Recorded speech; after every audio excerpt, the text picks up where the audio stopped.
All right, buckle up, everybody. We're diving deep today Yeah. into the history of the internet. Ooh, exciting. It is, right? We all use it every day. Right. How many of us know where it all started? And, I know this sounds familiar, like, oh, history of the internet.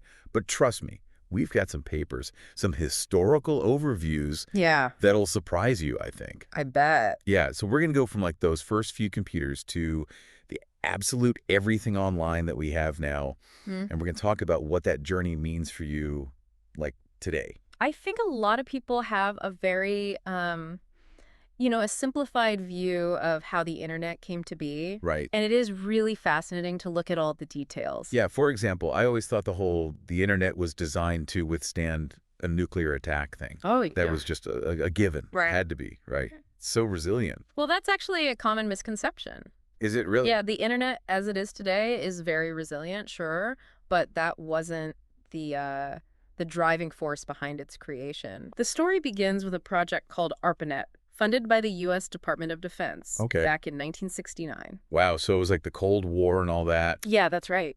So I guess I can see why I made that assumption. Right, but their goal wasn't about surviving a nuclear apocalypse or anything like that. It was actually much simpler. They needed to figure out a way to share resources. Resources like what? Like computing power, data, research findings, you name it, Okay. between researchers at different universities and labs across the country. So no secret bunkers filled with servers just waiting for the bombs to drop. Nope, not quite.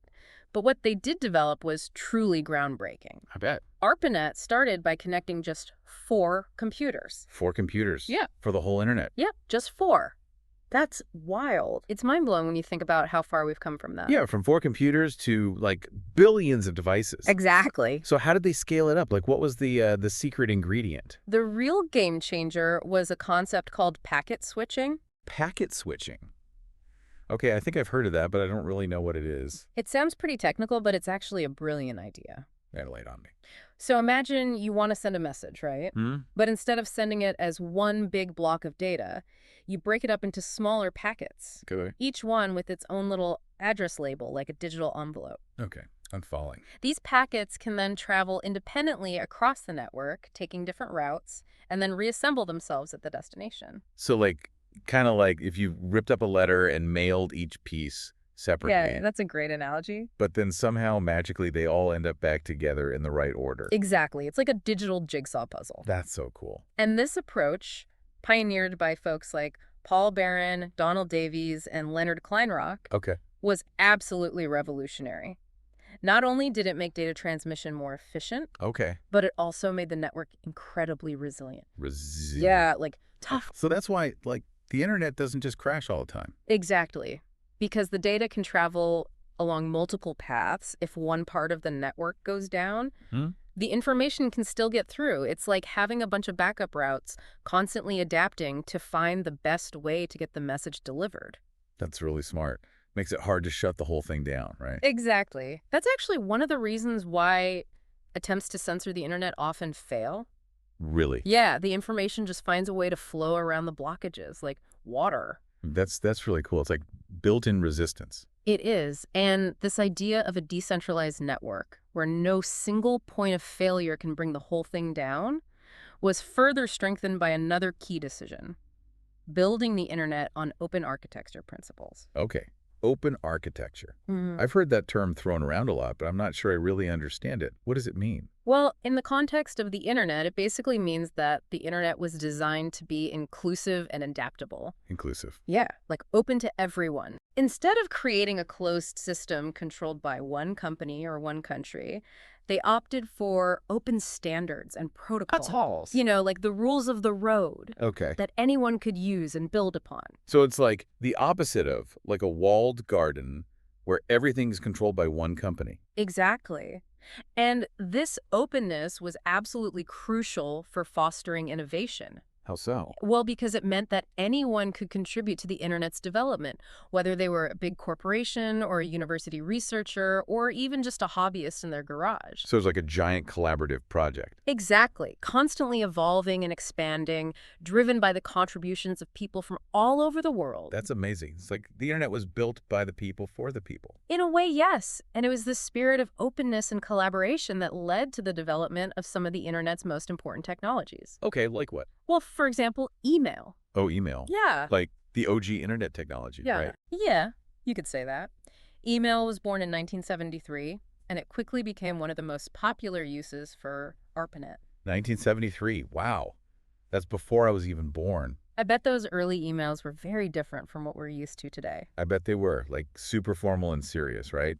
Actually, no. Early email was all about quick, informal communication. Really? Yeah, it was mainly text-based, no fancy formatting or attachments. So no cat memes back then. Not quite. But what it lacked in bells and whistles, it made up for inefficiency. I guess that makes sense. And this directness was reflected in the way the internet itself was developed. Okay. A lot of it was driven by a culture of open discussion and collaboration through documents called RFCs. RFCs. It stands for Requests for Comments. Okay. Basically, it was a way for the internet's pioneers to brainstorm and share ideas. Kind of like a giant online forum. You could say that. So they were constantly debating and refining the best way to build this thing. Exactly. And a key figure in all of this was a man named John Postel. John Postel. I've never heard of him. He was incredibly influential in shaping the early internet. He played a crucial role in coordinating the development of key protocols and making sure everyone was on the same page. So he was like the internet's conductor, making sure all the different parts were working together in harmony. That's a great way to put it. He wasn't necessarily building everything himself, but he was making sure that all the different pieces fit together seamlessly. Okay. He was a real champion of open communication and collaboration, and his contributions are still felt today. That's really cool. Like the internet wasn't just built by some lone genius in a basement. It was this massive group effort. Absolutely. It was a global collaboration driven by a shared vision of a more connected world. Yeah, a world where anyone can access information and communicate with anyone else, no matter where they are. Exactly. And as we move into the 1980s, we'll see how this collaborative spirit continued to shape the internet's evolution as it moved beyond the realm of research and into the world of business. Ooh, the world of business and the internet. That sounds like a whole other can of worms. But I'm ready to open it. Let's do it. Okay, so we've got this incredible technology, packet switching, open architecture. It's spreading beyond those universities and labs, right? What happens when businesses get a hold of this thing? Well, they saw, like, massive potential. So in the 1980s, you start to see the emergence of intranets and extranets. Okay, now those words I've definitely heard before. Yeah. But it's been a while. Yeah. Remind me what those are exactly. So intranets, think of those as like private networks within a company. Okay. Same technology as the internet, but it's only accessible to employees. Ah, okay. So that enabled easier communication, file sharing, all within the organization. Yeah. Extranets, on the other hand, they connect businesses with, their partners or suppliers. Okay. So it's a secure way to share information and collaborate on projects, that sort of thing. So it's like they're taking these core internet ideas and making them work for business, right? Yeah, exactly. Hey, this internet thing, it's pretty cool. Maybe we can use it to, make some money, be more efficient. Right. I Exactly. mean, I can see why they would jump on that. Absolutely. And this had like a huge impact, this adoption by businesses, Yeah. on how companies operated, how they interacted with each other. Uh, I mean, it was really a turning point for the commercialization of the internet. Makes sense, yeah. But things really took off, I think it's safe to say, with the arrival of the World Wide Web, right? Yeah, the World Wide Web. Cue the fanfare. Yeah. So 1989, Okay. Tim Berners-Lee, a British scientist working at CERN, he gives us the World Wide Web. Okay. And this is where things get really interesting. Okay. Up until this point, the internet was mostly like text-based communication, file transfer. Right.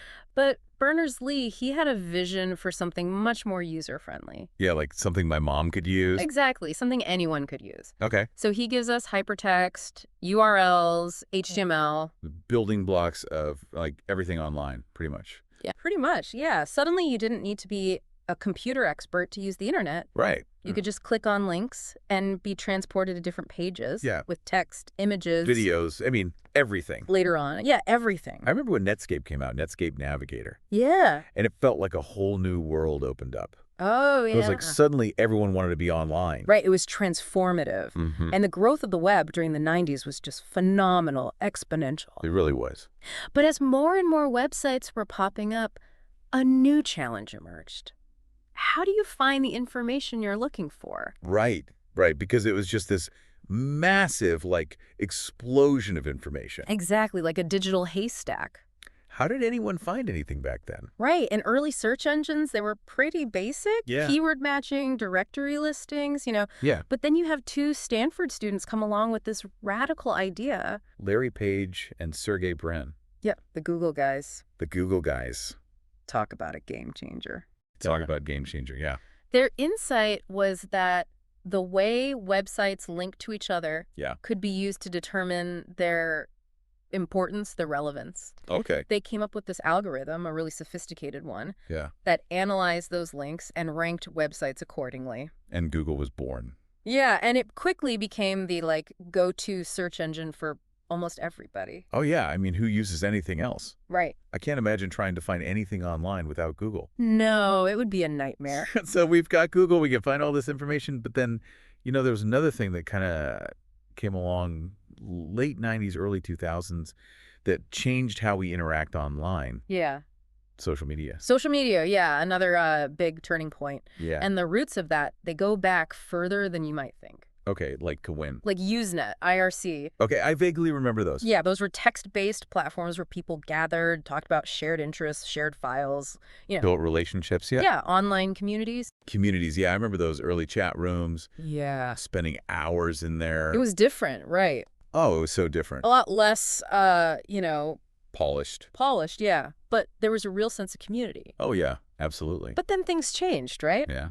MySpace comes along. MySpace, yeah, that was huge. Huge, with its customizable profiles, the focus on music. Oh my God, the music, yeah. Big hit with teenagers, young adults. I spent so much time on MySpace. Yeah, everybody did. Picking the perfect song for my profile. Right, the layout, the background. The background, the top 8, oh my God, yeah. Yeah, it was like a whole digital identity thing. Yeah. It really was. But then Facebook comes along. Facebook, yeah, that was a big shift. A big shift. Emphasis on real names, connecting with people you actually know. Right, yeah. And it quickly becomes the dominant platform. Yeah, connecting billions of people. Billions, it's crazy. Yeah, it's crazy to think about. And then you have Twitter. Twitter.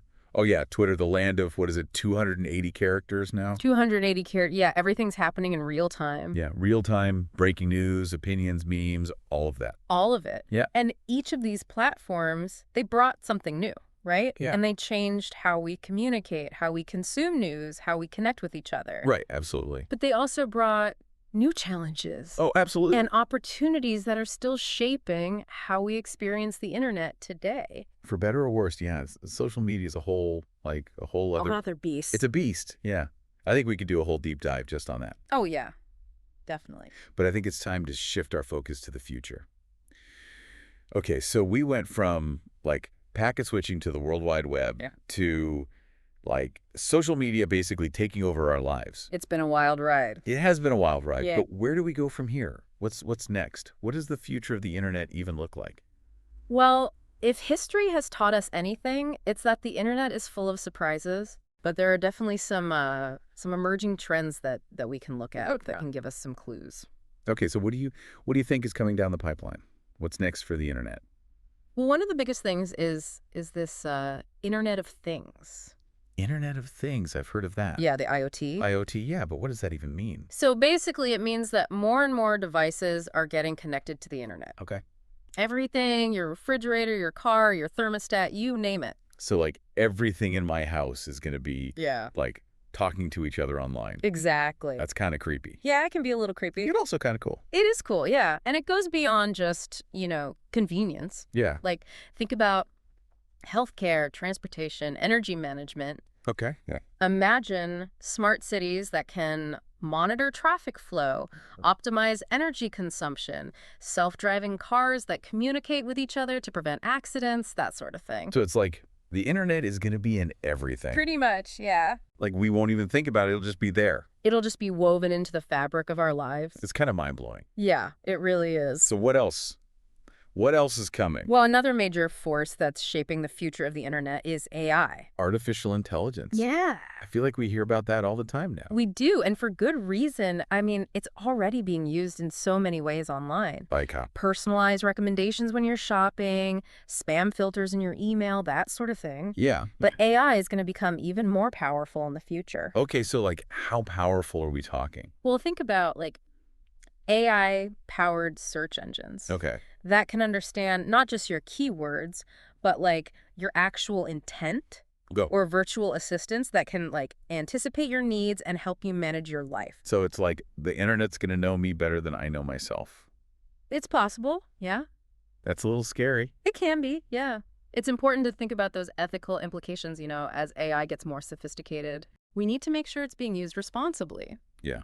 For the benefit of humanity. Exactly. There are a lot of big questions we need to answer as a society. It's a lot, right? It feels like we're at this really crucial point in the history of the internet. I think we are, yeah. It's amazing to think about how far we've come, but the future, I don't know, it's exciting and terrifying all at the same time. It is. It is. But I think the most important thing is to stay curious, Yeah. To keep learning and to be actively involved in shaping the future. Yeah, because it's not like we're just passive passengers, right? Yeah. We have a say in how this all plays out. Exactly. The internet's not just this thing that happens to us. We're the ones who are building it, using it, changing it. Right. It's a reflection of us. And the choices we make. Yeah. So as we wrap up this deep dive into the history of the internet, Yeah. I hope everyone listening has learned something new. I hope so. And maybe feels a little bit inspired to, I don't know, to think about how they can be a part of this ongoing story. Yeah, it's not over yet. It's just beginning. Exactly. Well, that's it for this episode of The Deep Dive. Thanks for listening. Thanks for joining us. Keep exploring, keep questioning, keep diving deep. And we'll see you next time.